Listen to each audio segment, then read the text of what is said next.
Yo, what's going on, you guys? It's your boy 3 Stacks in this thing, representing my squad as always. Today we are going over an update for my Herald of Perfection Darklord build. One of my good and faithful subscribers actually requested this a while back, and I was finally able to get this one out of the way. So I did this build in the past with the Zodiac engine before Link format, back when zoos were kind of still decent. So it was definitely a challenge to revamp it and make it good and figure out the right ratio between the two, because the only true synergy that Darklords and Herald have is they are fairy archetypes and both have very good graveyard recursion.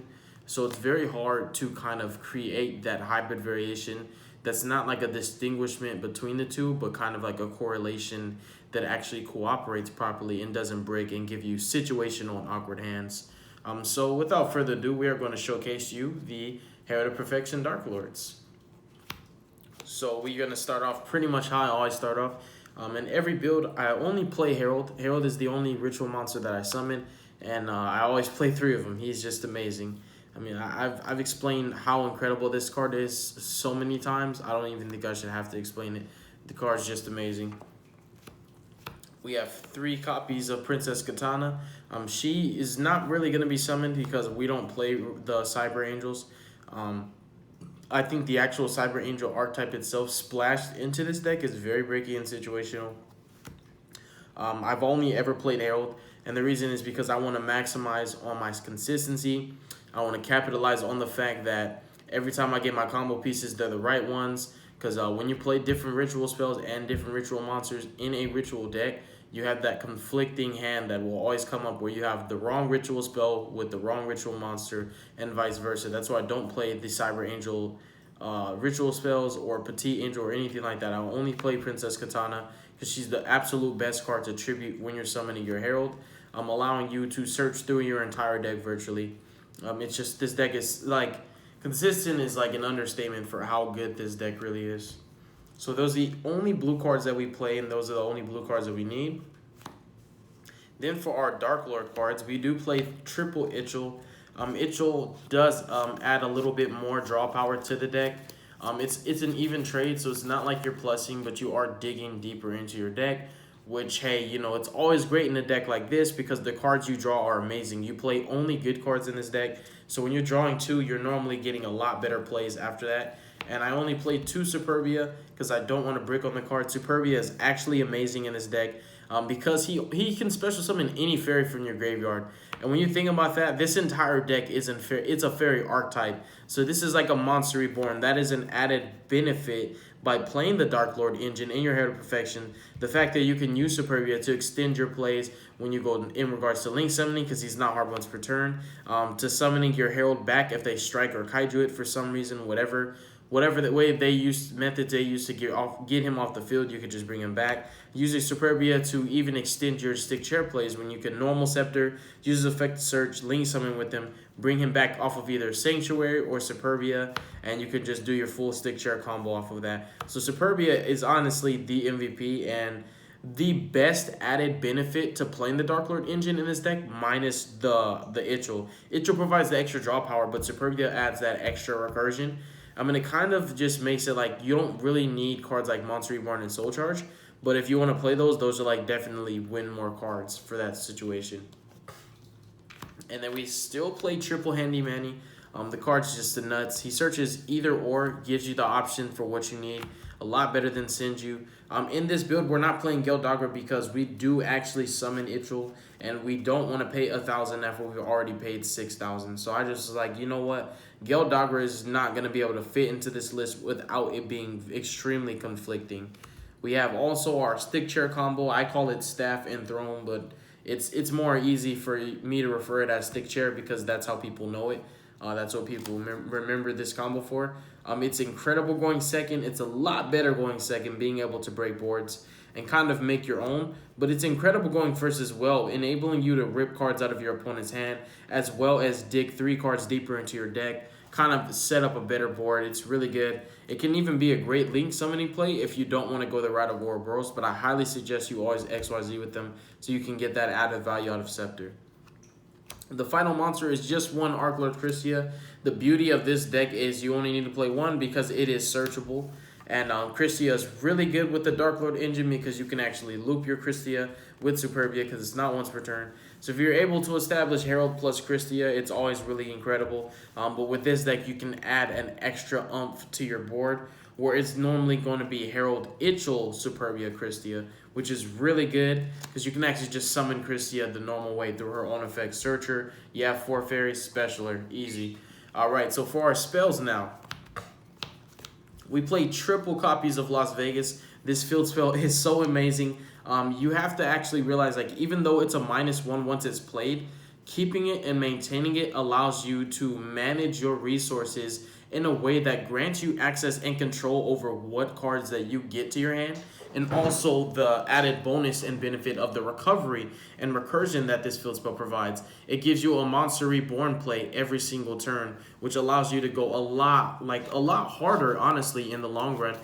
Even if you're playing under pressure, if you're looking to OTK, this card can do so much for you to progress your game state. It is absolutely amazing. I just wish that this card was not hard once per turn. That would make it just, if this card was not hard once per turn, that would just make it insane. Like, if it could Monster Reborn more than once and discard and search more than once, I could see the card, like, low-key creeping on the ban list. Because it's really good. It really is. It's like, it's the best starter card in this deck. Because not only does it kickstart your engine, but like I said, it extends your plays. Like, it has so much built into one effect. It's a really incredible field spell. And of course, my favorite card in the entire game of Yu-Gi-Oh! We played not my favorite card, my favorite spell, sorry. 3 pre-preparation of rights. There is no spell that holds a closer plate in my heart in this game other than pre-prep. It is like absolutely my favorite spell. I love it so much. This deck, low-key, just keeps getting better and better. The first, like, kind of, I guess, like, driplet of, like, kind of like a shine, you know, into a brighter future of what this deck has in the future was when Pre-Prep came out and Shining Victories. And then we got Cyber Angel Benton and Ritual Sanctuary. So it was like Pre-Prep came out, deck got better. Benton came out, deck got better. Ritual Sanctuary came out in the same set, deck got better, way more consistent. And it's like, oh snap, Prep went to 2, deck got better. Honest came off the list, deck got better. Oh snap, Prep's at 3, deck got better. Oh wow, Incantations came out, deck got incredible. Oh my gosh, Celestial Observatory's out. Like, this deck continues to get more and more and more and more and more powerful. Like, it's crazy. Oh my goodness, like, I'm so excited to play my full power Heralds. I can't wait to get all the cards that I need. I'm still missing my Celestial Observatories. We also have 3 regular preps. This one's a little bit more flexible, allowing you to kind of maneuver going second. Because your most important and powerful spell to play in this deck is obviously your ritual spell. So for any reason or shape or form your opponent negates that ritual spell, Prep being at 3 and easily accessible will enable you to kind of not only extend your play, but mitigate for that small little disruption that they had for you and allow you to generate another play plus an additional fairy that adds a surplus to your negation ammunition. So Preparation of Rights is really good in this deck, particularly for going second. Adding your ritual spell back is really good. It's such an incredible card. Either way you look at it, the preps are normally a +1 depending on how you use regular prep. It's a +1. This is always a +1. Then we have triple banishment of the Darklords. I really like banishment in this deck particularly because it adds that extra spell in your grave right away for your ritual sanctuary to set up. And it also basically allows you to draw because you do play a fair amount of Darklord cards in your deck.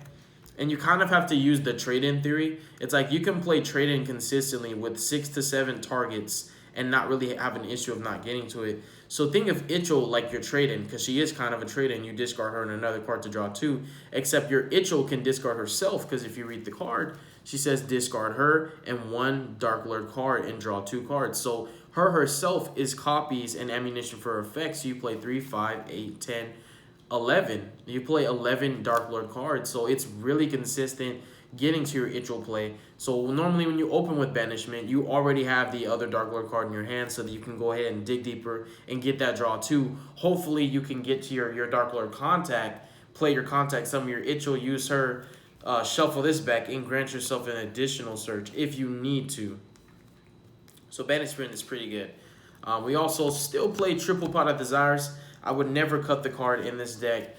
You don't play three. You don't play two. You play three.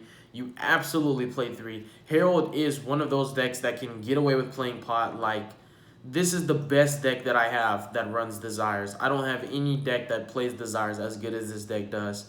I mean, when I say like this deck searches, it's like an understatement. If you watch how the deck goes off, it's like when you're watching a.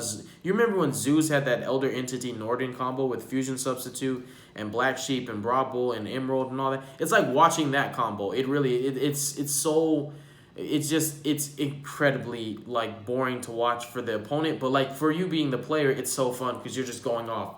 Like, you're digging so deep into your deck, you're getting every card you need and some, and then you play your pot. So it's always good because everything is at 3, and then to add the bonus, all of your important cards are not only at 3, but they're searchable by other 3 ofs that are in your deck that are normally searchable by another 3 of.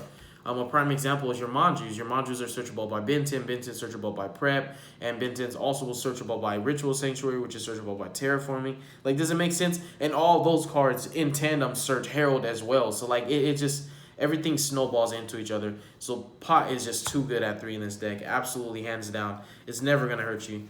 2 Optimus Prime, because Ritual Sanctuary, which I call Las Vegas, is such an incredible field spell. You absolutely need to see it as quickly as possible, especially in this particular variation of Heralds. You've got to play it. You're normally loading your grave up pretty fast because your deck is like more than half spells. We also played 2 copies of Darklord Contact.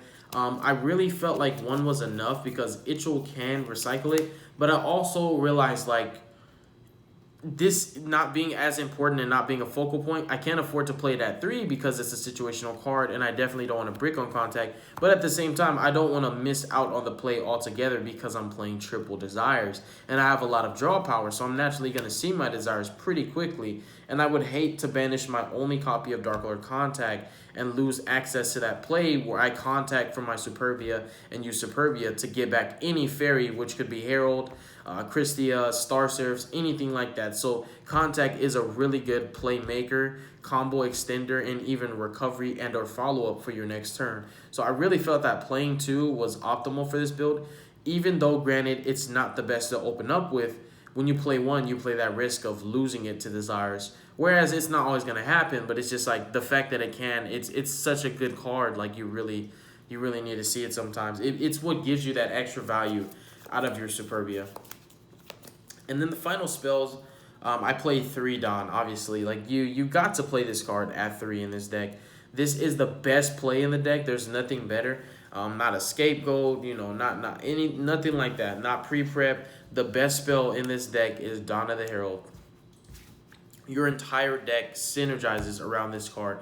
Every card that you play is supposed to get you to this card. Once you get to this card, you activate it, you win the duel normally. It's just that good. And then for traps, we just have 1 trap, Darklord Enchantment. The Darklord archetype actually has 3 different traps that you can play. The Dryden-esque effect I felt wasn't so good because certain cards and certain monsters can't be destroyed, and I felt that card that negates monster effects was totally irrelevant in a play style like this because this is a negate dot deck. So it's like, why have... It's like playing Effect Veilers in Herald of Perfection. Like, wow, yeah, that's cute for going second. But it's like, ultimately, you're putting in a card that does what your deck already does well, which is negate. There's the only difference when you can do that is when you're playing a deck that is extremely consistent and you want to put more cards in that contribute to your deck thinning capability and kind of surmount to the props and statistics of how often you'll draw into your cards. That's a different story. But when you're playing a negate dot deck, you don't want to put more negates in it because it's kind of like that's already what you do so well. So I decided that this was the best Darklord trap to put in here because it does help me to maneuver around the monsters that naturally are a threat to Herald as far as their attack statistics. Because anything that's over 2,800 is normally able to just attack over Herald. Because I don't play Honest in this build because it is the Darklord variation. I didn't want bricky or conflicting hands. Honest is not always ideal in this build.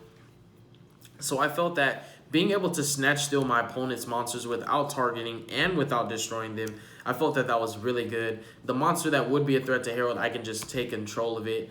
If they're trying to attack on attack declaration, I can just steal it. And I can give it back to them. And on my turn, I can even use this to kind of steal a Link 4 or steal a Link 3, steal a Link 2. a link 1, or just steal a main deck monster and kind of just make a link summon with it, so that way they don't get the monster back. So it's a really good trap, really good one of easy side out fodder as well. And even though you can banish this off Desires, I really just play this to increase my ceiling, because there is the play where you banishment into your contact, do your Yugioh play, and then you contact Superbia Yugioh. You can't really use Yugioh on contact again, because even if you do, Superbia will miss timing. So it's best to use Yugioh on your banishment, and it's like, why search another copy of contact when you're probably already going to have enough monsters on the field for your game push? So you really just want to search another form of disruption. That's not what Herald does, because Herald negates. So I felt that this is really good. It increases your ceiling. It makes your turn 1 board a lot more optimal, because now you have Christia, you've got your Herald, you've got your Darklords, you've got your Trap. And if your opponent summons, even if it's like a spiral matchup and for some reason your opponent summons tough and for some reason you can't negate or you don't want to, you can just use this and it's really good. It kind of just makes sure that you cannot lose at all. That's the main deck. For our extra deck, it doesn't really matter actually, because you don't really go into the extra deck with this build particularly that much, because the funny thing is you're turboing out Darklord Christia, and that's just more than enough for every deck right now, because it's just like every deck is so special summon heavy. In fact, pretty much every deck needs to special summon. It's not like a necessity. It's not like I just do it because I can. It's a necessity for a lot of these decks, like literally. Like, even for Trick Stars, they kind of need to special summon. If not, then they're only able to Nomokandina and pass. For Gokis, they absolutely have to special summon. Sky Strikers absolutely have to special summon. When you think of all the meta decks, they really need to special summon. And when you're turboing out Christia, it's like you don't even have a chance to go into your extra deck because you lock yourself out. And the rare occasion when you do go into your extra deck is normally for your Star Seraph package. We do play the 1 Diamond. Diamond is really incredible. He negates dark monster effects. He prevents your opponent from sending cards from their deck to the grave. So it's really good in the Burning Abyss matchup, because he can negate any of the main deck BAs because they're all darks, and he counters Dante. So he kind of counters the entire archetype as a whole. He's really good in the BA matchup. Such a star, shines in that matchup. He can help you in Lightsworn and, Infernoid Lair matchup as well if they come up. We have the Deltrolls, which allows you to go into this card. Really good package. And then we have Ouroboros. Ouroboros is just here for going first. Can definitely steal some wins going second depending on the situation. Like, if your opponent has a card that can't be destroyed, you can bounce it. If they have a really powerful card in their graveyard, like Ray, for example, in the Sky Striker matchup, you want to activate his effect to banish Ray from their graveyard. Rip the final card out of their hand if you want to. We have Fairy Cheer Girl, really good card. She's my pom-pom girl. She does help me to kind of just like out-resource my opponent. She's really good. She's normally a +1 because the cards you make her with are already paying for themselves on summon. We have Gaga Cowboy just to help me to OTK. Normally, you're able to negate the vast majority of your opponent's hand, if not his entire. Normally, when you negate your opponent's entire hand, they kind of just give up because it's like a reincarnation droll thing, except you got a chance to play your cards. They just didn't resolve. But if you're able to negate a vast majority of their plays and kind of just have them set one and pass, you can just steal the win with Gaga Samurai sometimes if you didn't already have Christia. I do have a Gustav Max and a Superdor. These are both the Dreadnought brother and sister. I play these because, well, you cannot special summon any of the Dark Lords more than once per turn. It does come up where you summon Yugioh turn 1 and then summon a second one turn 2. And for that reason alone, I felt like this card was the most optimal play to make, burning for 2k, kind of helping me to just go for game. Because that's ultimately my goal with this deck. I just want to negate, and attack for game with the OTK. But, sorry guys, kind of my throat's tripping right now. But I also wanted to play the Superdor because she can make my cards unaffected by other card effects, which I found was really good for the ultimate protection for Herald. When you've got a boss monster that can negate anything and he himself is unaffected by card effects, there's not very much you can do about that except there's a Kaiju for that. We do have Baguska because there's a Kaiju for that. Sometimes it just happens. When your Herald gets Kaiju, then you have no other playmakers, no other extenders. You've kind of got to just Baguska it up. It just happens sometimes. For those of you who are curious about, the Reborn and the Soul Charge, Not only are Reborn and Soul Charge in my other decks, but I also felt that I wasn't missing out on too much from those two 1-ups because both Reborn and Soul Charge do what Ritual Sanctuary and Superbia already do for my deck. So it's kind of like, it's not like I'm going to be missing out in that kind of that high ceiling play. My deck already has those high ceiling plays in the form of that recovery. We do have Kergorgan because I kind of still feel like I might run into like True Dracos randomly one day. And Herald still can't negate their traps, but this card can redirect the targets. I definitely should have a Abyss Dweller in my extra deck as well. I feel like that's really good in this deck. Honestly, Herald plus anything is just really strong. We have Decode Talker. We have Goblin. One of my favorite links. Such a good card because your deck does play a lot of normal summons. But the cool thing is with Herald, your normal summons don't even matter. Like you use one and the rest are just fodder for Herald. So it doesn't matter if you have too many normals in your hand. But in terms of comboing off, like it can always allow you to OTK. That's why I like Goblin. We also have Phoenix and Cerberus. We have Akashic Magician, which is so broken, so OP. And we have Underclock Taker. That pretty much concludes the extra, the main, pretty much the deck profile. Definitely let me know your honest opinion and feedback, you guys. Let me know in the comment section below. Again, this is really just for my subscriber. I personally prefer my variation of Heralds that I'm playing right now.